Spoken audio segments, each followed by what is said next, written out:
If you are also chopped and unk like myself, you might remember having anti-smoking assemblies in elementary school. Back in the prehistoric times, 2003 to 2008, it was not uncommon to be yanked out of morning instruction and shoved into a sweaty cafeteria, auditoria, gymnasium hybrid to sit crisscross applesauce and listen to some actual unks preach about the dangers of cigarettes.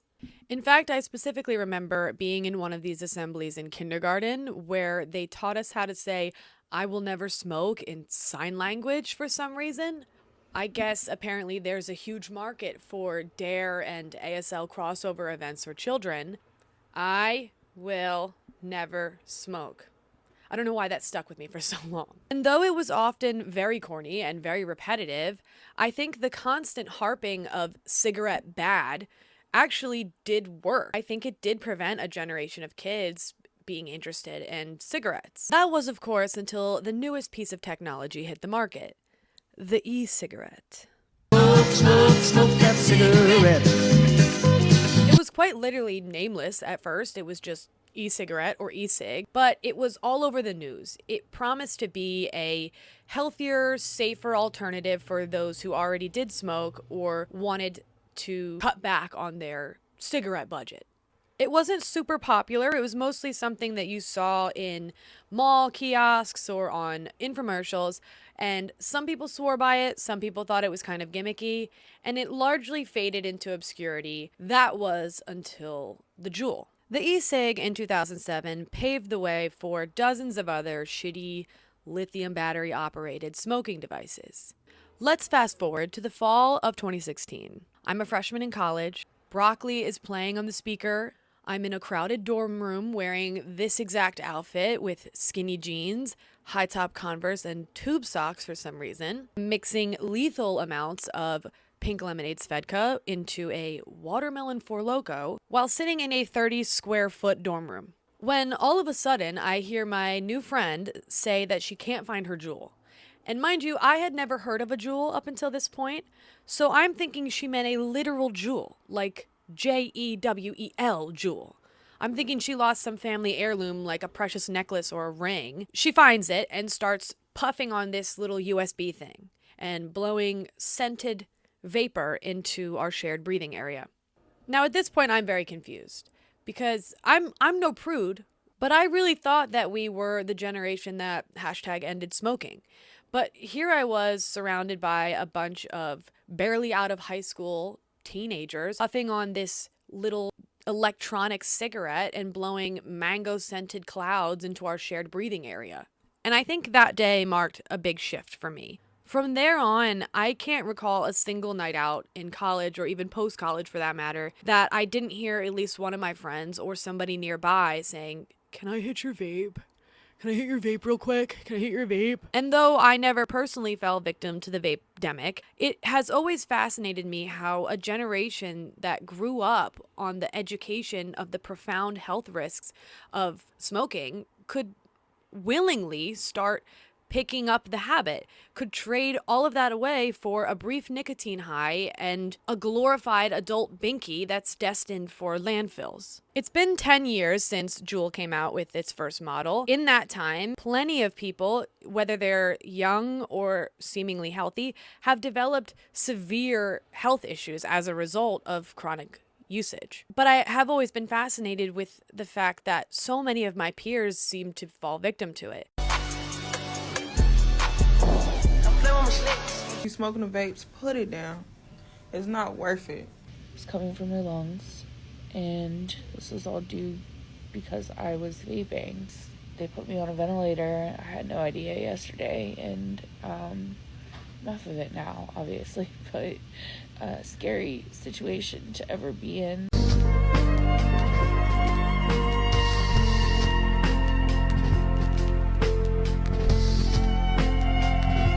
Nicotine is an alkaloid originally found in the nightshade family of plants, which include tobacco and whatever the fuck this is. I'm not even going to try to pronounce it. There's no way I can. Alkaloids are a broad class of naturally occurring organic compounds that contain at least one nitrogen atom. Science. Nicotine is best known for its use as a stimulant and whatever this word is. I'm not even going to try to pronounce it. But that basically is just a fancy word for a little something to take the edge off. And studies have actually proven that nicotine is incredibly effective at both of those things. That's about enough science for me today, so let's talk about how the vapes themselves actually work. Vapes contain a battery that heats up the liquid inside and creates an aerosol that the user inhales. Side note, I found this hilarious PDF on the FDA website about the dangers of smoking, and it shows parents what to look for. And there's like these stealth mode vapes. The inhaler one is inherently funny in its own right because, like, duh, it's an inhaler. But the smartwatch one is absolutely frying me because what do you mean you're smoking out of your smartwatch? What do you mean you're smoking on that Apple Watch pack? What do you mean? But as I'm sure you've seen those commercials, vaping can put toxic metals and chemicals into your lungs, such as nickel, lead, and also can contain chemicals that are also found in cigarettes like formaldehyde and these other things that I'm, again, not going to try to pronounce. But inhaling these things can cause irreversible damage to your lungs. And most young people are starting to wake up to the fact that, like, hey, I don't really want to die young. We're starting to see a shift away from vapes for the first time since they came out because people don't want to die young. Who would have thought? But even if there is a desire to quit, there's still an underlying nicotine addiction that needs to be addressed. I present to you the Zyn. If vapes were Gen Z's pacifier or binky, if you will, then I view Zyns as a sort of teething toy.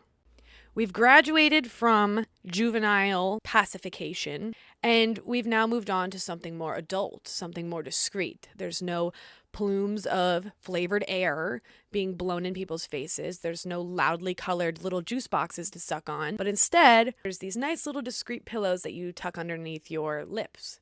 These Zyns are more acceptable in workplaces, so for people my age who are addicted to nicotine but work in an office setting, they don't need to go take their cigarette break or their vape break. They can just shove it in their mouth, although they are just as habit forming. Zyns can contain 3 to 6 milligrams of nicotine per pouch, which can be more than a cigarette, and frequent use means many young adults consume far higher doses than they realize. I think another thing to consider is that a lot of people my age mix Zyns with drinking, much like they would vape while drinking. When you're already inebriated, you're not really keeping track of how many Zyns you're putting in your mouth. And as a former bartender and server, you guys need to stop fucking spinning those things out and leaving them under tables and just all over the floor. I worked the Super Bowl last year, and I can't tell you how many Zyn pouches I had to pick up with my bare hands and vacuum off our bar carpet. Get it the fuck together. We're all adults. Grow up. There's also a masculinity angle here. While vapes skewed more gender neutral and had feminine colors and flavors, Zyn marketing and culture lean into this ruggedness, sports, and male camaraderie aspect. It does resemble dip in a way, although I feel like it's way less gross because you're not shoving loose lawn clippings in your lips, but still grosses me out because anything to do with saliva is just gross to me, but to each their own. But even worse, it's trendy. On TikTok and other socials, there's this growing Zynfluencer culture, and there's memes about upper decky Zyns, double Zinning, Zyn face, and having a Zyn addiction. And because they can be used constantly and discreetly, Zyns encourage more frequent dosing, which yields faster tolerance and stronger dependency. But what I really want to know is why? Like, why? Why? Why are we doing this? Why do we want this for ourselves? I have my theories, and I think part of it is that maybe these anti-smoking assemblies were right. All it takes is one hit. Boom, you're addicted. Sorry, it's a drug. It feels good. Sorry, drugs feel good. People like it. People like the feeling. I think that young people really like the instant gratification of minor euphoria. You take one hit, couple puffs of the puff bar, shove a Zyn in your mouth, and boom, you feel better. We are a generation that is chronically overstimulated, chronically exhausted, and lately a lot of us are struggling with feeling directionless, and we need something to pacify ourselves with. Thus why I called it a Gen Z binky. We are a generation that craves release and relief in any form we can get it. It's self-soothing, it's redirection, it's pacifying. It's no different than shoving a binky in the mouth of a screaming baby to get it to calm down. That's what we're doing here. That's how we are pacifying ourselves. And the hard truth here is that all of these assemblies prepared us for big tobacco, but they didn't prepare us for big nicotine. We couldn't have seen this coming. The aesthetics changed, the delivery systems got sleeker, the marketing campaigns got more insidious and more targeted towards young ages, and we fell victim to it. We couldn't stop it. Addiction adapts faster than education, unfortunately. And in some way, that's the cruel cycle we're stuck in. Every generation invents a newer, cleaner, safer, more exciting way to get addicted to something. And every generation learns, usually too late, that craving doesn't care what form it comes in, whether it's a cigarette, an e-cigarette, or a Zyn pouch. And the DARE assemblies and the anti-smoking assemblies weren't entirely wrong. It does only take one hit or a few hits to get addicted. But they just couldn't have prepared us for the fact that it wouldn't look like a cigarette anymore. And I used to get really annoyed with my friends because I couldn't understand how they could be so addicted to something. I didn't get it because I wasn't a smoker. And honestly, it really pissed me off because to me, it seemed like an embarrassing habit. Like, why are you indoors in a public place blowing smoke cloud after smoke cloud? It always struck me as so disrespectful and so unadult. In fact, there are at least 2 times that I've been kicked out of bars or a indoor place because my friends were smoking. My friends were fucking vaping. No matter where we were going or where we were, if somebody lost their vape or their vape died or they didn't have it on them, it was World War fucking III. Selfishly, I got very frustrated at this because it seemed like they didn't care. It seemed like that's all they were focused on. But truthfully, it wasn't an accessory. It was their lifeline. These were young adults, barely out of adolescence, battling active addiction. And now with some distance, I realize just how harmful my thoughts were. I recognize that it's not immaturity, it's not weakness. These people are addicted. It's no different than an alcoholic or a drug addict. Like, nicotine is a drug. It's incredibly addictive and incredibly difficult to kick as a habit. It's truly heartbreaking. These were kids just trying to self-soothe and now are addicted to something that is taking over their lives. I think we owe it to ourselves to prioritize our health. We owe it to our friends, our families, and most importantly ourselves to be in the healthiest condition that we can be. And granted, I'm no fucking saint. Like, I do dabble in other things. I'm realizing with age, as cringy as it sounds, that the most important thing to me is being alive and being healthy and being as good to this body, this temple, as I can. There's a whole other side of vapes and Zyns that I didn't get to that is equally as horrifying. All of those vapes are disposable with batteries in them. They're plastic that are meant to be single use. I mean, you use them however many puffs are in there, but then they get thrown away. They are out of sight, out of mind, but that doesn't mean they just disappear.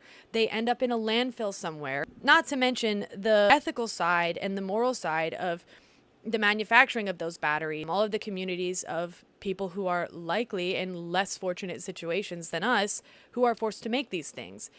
It can't be good for society. It can't be good for the environment. And I'm not judging you if you vape, but it's something that I think about every time I see these fucking binkies. So thanks for watching this video. I know it's not exactly the most exciting and definitely a depressing subject matter when you talk about addiction, but it's something that I have been thinking about for a while, considering I know a lot of people who are still addicted to their vapes, some people who have successfully been able to quit, and I truly do think it is a binky. I think our generation can do so much better, and I feel for you if you are trying to quit. I feel for you if you're in active addiction. You can do it. I believe in you. Carly.mp4 believes in you. If you have any specific video topics that you would like me to cover, please let me know in the comments. I also recently started a Substack. I have always loved writing.